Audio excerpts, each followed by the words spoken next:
next we have Rahul Balerao, presenting Vertical Globalization, Bringing Solutions to People.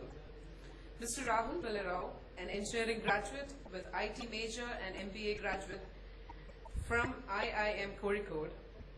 Rahul Balerao recently co-founded No Tantra with an objective of making technology more useful and accessible to everyone.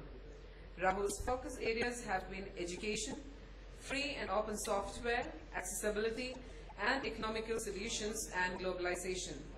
He has been contributing to FORCE for 9 years and has also worked for Red Hat's I-18 team and Mindtree's Enterprise Services Consulting Group. Over to you, Rahul. I guess everyone must be tired by now. I am myself quite tired and sleepy, and on top of that, I'm coming up with some term which is a weird-looking term, vertical globalization. But don't worry, we'll not go into the terminology too much, and we'll focus on what's the idea. An idea is, I can assure you, that it's a very simple idea, and more than an idea, it's more of an appeal to the community itself. So before we get into the subject, I would like to first tell you from where it all comes from.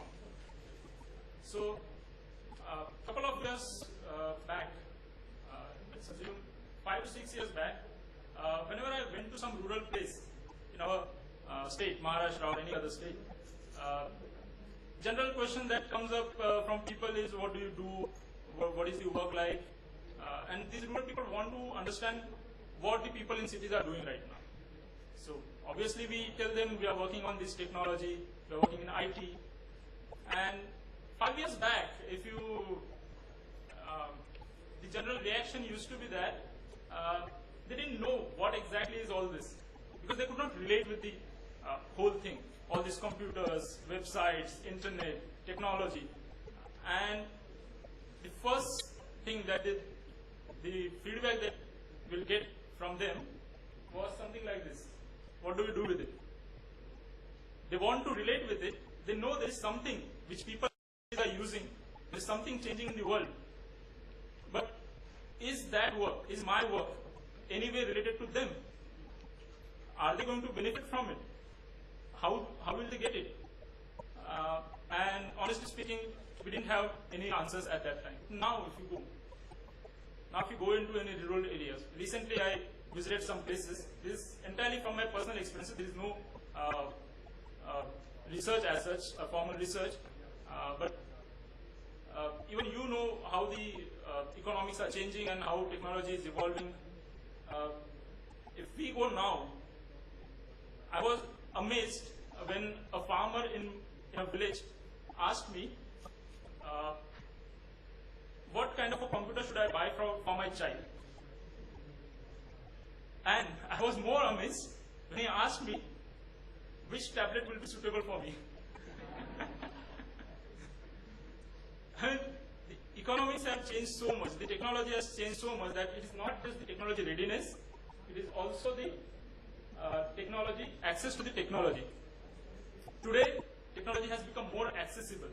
But then, once that person asked me that question, I gave him some answers. You can buy this at this price, and this configuration, this will be useful. But one question that remained in my mind was this one. What would they do with it? It's fine, they have got the devices, they have got the technology, but how is it going to change their daily lives, their daily businesses? And honestly speaking, there are solutions, but there is no readiness for them. They're not ready. Yeah? These are not completely packaged solutions which they can directly use. And if we don't know answer to this question, it is actually a problem with us, because we are working on technology, we are developing solutions, and we don't know what people need, right? So where does this whole horizontal and vertical thing comes? So initially, when the technology was ready, the laptops are there, computers are there, fine. But these are all general technologies. A laptop can be used by anyone, a photographer or an accountant or a developer. But it will be useless for a photographer if you don't have a photo editing tool. It will be useless for an accountant if there is no accounting tool on it. So this is where the difference between this horizontal and vertical comes up. What is the core objective of globalization? Our objective is to make technology more and more accessible. And for that purpose, just making the technology ready is not enough. You need to make it usable. And that is the core objective of globalization. And from there, the concept of horizontal versus vertical comes.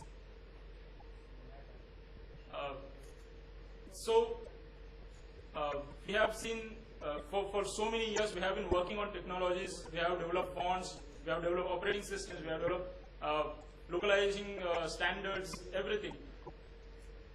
But all this work that we are doing in language technologies will not be useful unless all these softwares or the applications that are useful to people actually get in a usable they become accessible. So for that purpose, you should have globalization focused on the solutions.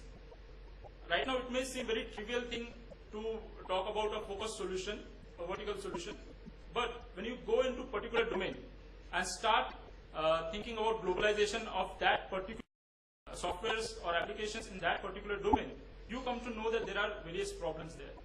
There are various challenges. And till today, even though we have various solutions, the globalization focus has not been vertical specific. It hasn't been a domain specific. Because of that, even today, the end solutions that are there, they are still not accessible to the level that they should be. And that is why we get a lot of problems when we give localized solutions to people. General reaction is that it's not usable. Even if the 100% translation is there, it's not usable because we haven't paid complete attention to that particular domain or that particular software solution.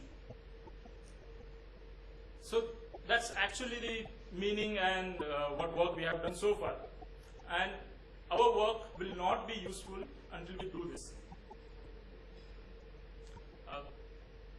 From my personal experience, recently we worked on internationalization of an accounting software, an open source accounting software. It was a web-based software where it used various kind of technologies, Python, Pylons, and macro templates, HTML, JavaScript, JSON. It was a mixture of a lot of things. Even before we started internationalization process, where we extract the strings and then we do the localization and the whole globalization thing comes up.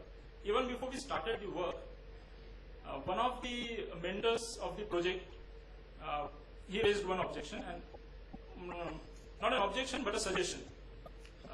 He is a 70-year-old accounting expert. He was mentoring the project. So even before we started our work, he stopped us and advised us that, see, even before you start, you cannot translate this just like that. You cannot just take all the strings, all the UI string, and translate them by any translator. You will have to follow some principles which are specific to accounting domain. There are certain words which have certain equivalents in particular language for accounting. There will be academic words. You have to use those only. If you use any other term, it will be meaningless for an accountant. Fine. So we can go back to the textbooks, we can see what are the equivalent terms, and we can do it. But then, he told us another thing. Do not use all the academic textbook terms. Why? Because even though textbooks may have equivalent terms for everything, in practice, a rural accountant, he may not know them. He may not be using it frequently, so he won't understand it. So, you have to localize it. Your application cannot be completely in English. But you have to make sure that certain popular terms, should not be translated, even if there is an academic equivalent available. So he gave us a list of words, list of strings, and their equivalent translations himself. But what he did it for only one language. He knew Marathi, he did it for Marathi. Now if we have to go and do it for another language, we'll have to find a linguist of that another language. And this linguist should be familiar with the accounting principles. And he should be also familiar with the accounting practices. So it's not a simple thing. It's a quite complex and a rigorous job to ensure that a particular domain gets globalized. And this is only for one application.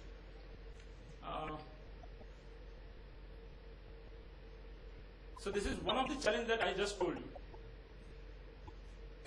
Another challenge,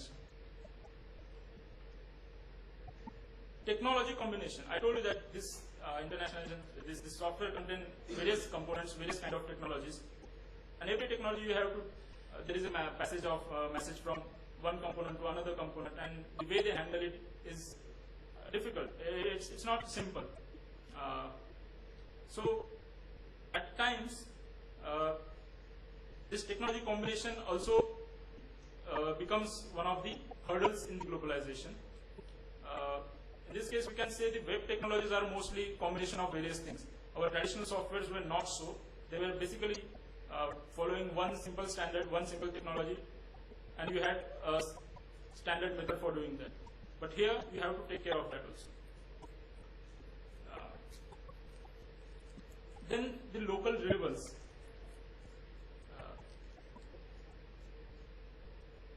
Not just translations will help us domain specific or vertical specific focus globalization efforts.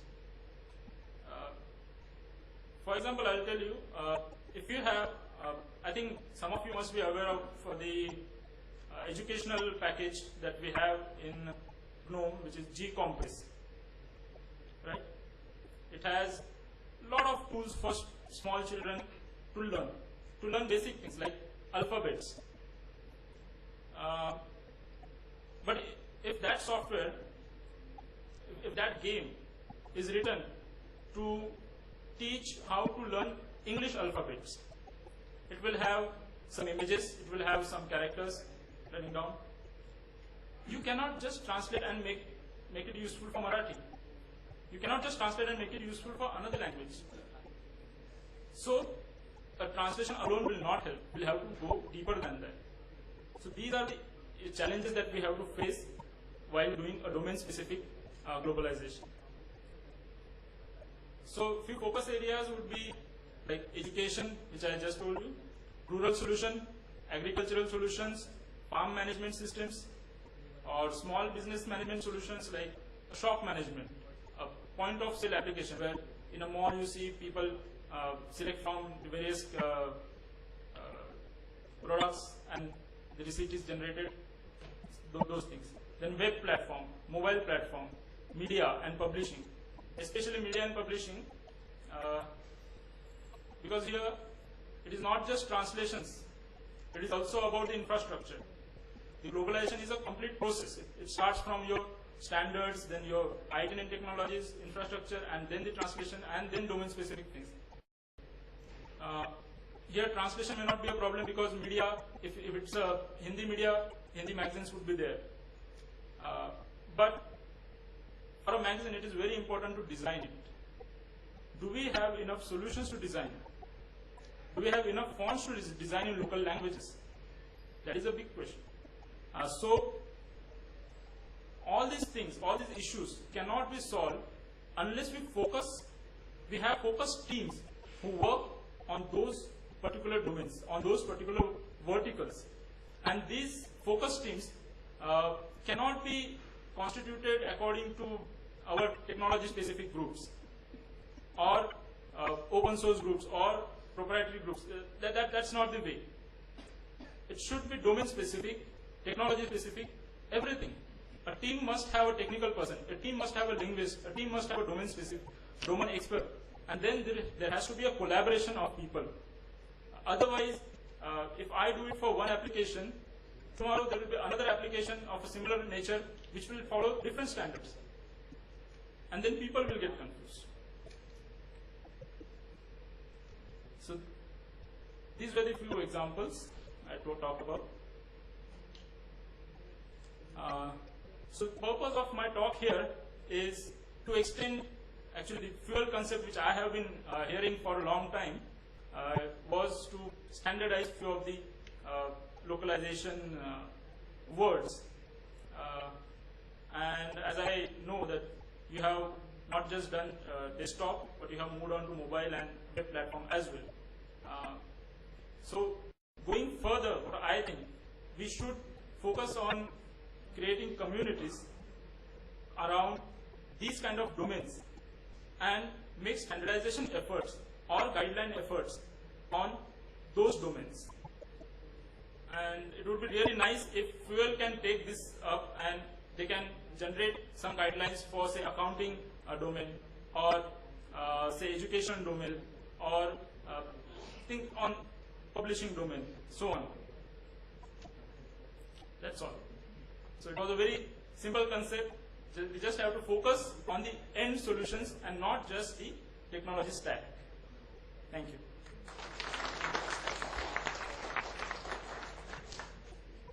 Any questions? Actually, we are already started thinking to move Fuel, extending Fuel beyond ICT domain, and tomorrow is the open and community discussion thing, panel discussion thing is also there.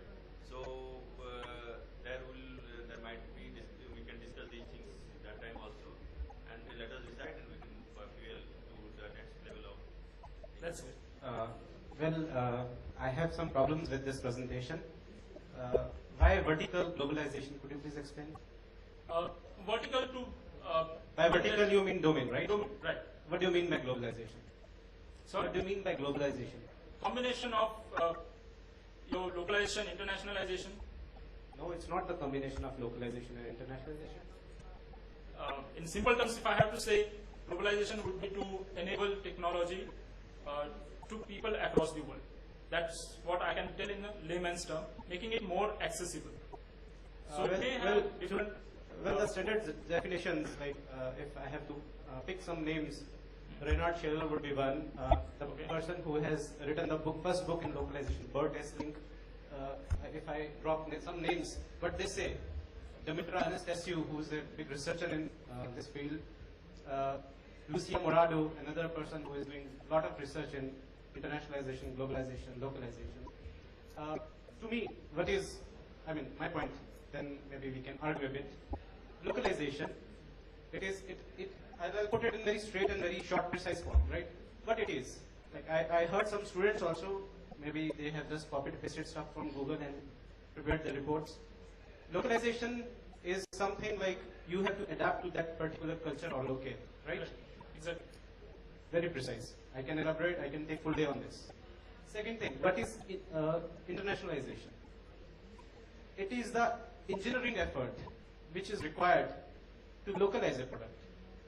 By using that effort, you can, if you use that effort again and again, the process, it makes the whole process very easy to localize things. When you add marketing flavor to these things, it becomes localization. It is not just localization present. So, are you targeting marketing here? I'm targeting everything. Everything. Everything. Yes. I didn't give you a definition, kind of a academic Since definition. you coined a new term, vertical globalization, that's why I have a problem. Okay. People just don't coin terms on their own. They should have, proper justification for that. Thank you. For accounting softwares, sir, you mentioned something about accounting softwares. So, do you have anything particular in mind? I'm not able to hear you. Which accounting software are you targeting? Okay, I didn't name the software. It was GNU Khata, which is being developed by Mr. Krishnakant Mani in collaboration with IIT Bombay. So, is it similar to Tally? What you Yes, it's similar to Tally. and it's basically targeted for accountants. It's targeted for accountants and commerce students. The reason Basically, there was no open source accounting solution available so far. There were few, but not specifically for Indian accounting. Yeah, the reason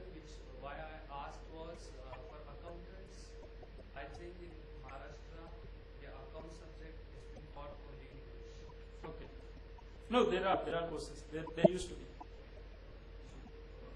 And If you are doing no. other entries or accounting software does not only target accountants. It can also be used by any retailer also to generate reports, basically to keep a track of his ledger. Simple entries. He does not do any high class accounting calculations on that. He just keeps entries of his transactions, and the reports get generated on their own. Then he can give all those reports, those results to the accountant and do whatever legal or procedural things are there. that is why I actually Okay. asked. Because So my focus has not been accounting, it has been majorly language technology. what I would say is first you should know your customers, that what they really want. Do they prefer English? Do they prefer English? Obviously. No, but there is a demand. There is a demand for this. So my work has been only on internationalization. I am not concerned with the marketing of that application as well. So let me clarify that. Hello. Just to add some information, you mentioned about G-Compress. Right. G-Compress, as I know, it is originally from a French group, okay, and then it is taken by all other English community. And G-Compress is available even in Marathi. Okay. Okay, people have done translation Right. and everything in Marathi for G-Compress. It's an excellent tool for school kids. Sure. Thanks. But my point was not that Marathi is not available. It's just that only translations will not help. So in summary, what I understood from your presentation is that thoroughly understand your target market. Right. So what are their requirements, what are their drawbacks or problems? So first, before doing any localization, first understand the market. That is what I understood from. Exactly. Understand what users need and then do your efforts, whether it's development efforts or globalization effort, localization effort, international. Understand what you are doing and what solutions you are giving, and give a fully ready solution. Is it something that you're talking about giving a solution? Right. Okay, so when you're talking about giving a solution, do you think that rural people will pay you for that? I mean, they are more towards listening to songs and all these things. What are topics you have covered now? I had a conference 3-4 years back, and Nokia had done. Can you be a little louder? You can't hear me? Yeah. Okay. Nokia tried the same thing 3-4 years back to reach to the masses. I mean, in Asia, Singapore, and all these regions. So my question to you is: do you think that you will be able to monetize this solution? Rural people will pay you to take this solution? The topic here is not whether we are selling this or whether they are buying it or not. Topic here is whether the technology is helping them improve their productivity, their efficiency, in whatever they want to do. Doesn't matter if they are using it only for their commercial purpose. It may be their fun purpose also, maybe entertainment also. But they should have the access. So, and here the focus is more of developing those solutions and ensuring that nobody is left behind in accessing them. So, the marketing is currently not part of my topic right now. Thank you very much. Thank you, Rahul, for the interesting discussion.